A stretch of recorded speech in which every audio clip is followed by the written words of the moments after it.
Kemampuan Wirtz untuk meluncur melepasi pertahanan lawan tanpa kehilangan rentak benar-benar menjadi faktor pembeza. Pemain ini boleh mengubah momentum permainan hanya dengan satu idea yang tidak dijangka. Seorang pemain yang secara semula jadi menggunakan kaki kanan, namun amat ketara betapa selesanya Wirtz bergerak pantas dengan kedua-dua kaki dalam situasi sempit. Kualiti terbaik dimiliki oleh Wirtz ialah kemampuan memproses permainan dan menilai situasi di atas padang secara spontan. Wirtz boleh menjangka 2 atau 3 langkah seterusnya tentang apa yang lawan akan lakukan.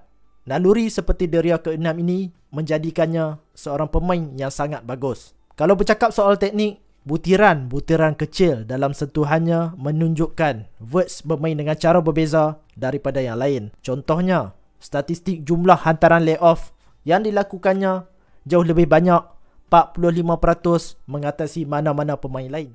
Ini menunjukkan Wirtz merangka serangan, bermain hantaran pendek 1-2 dan sentiasa bergerak di atas padang, kerap mencuba perkara yang lebih sukar dan berisiko.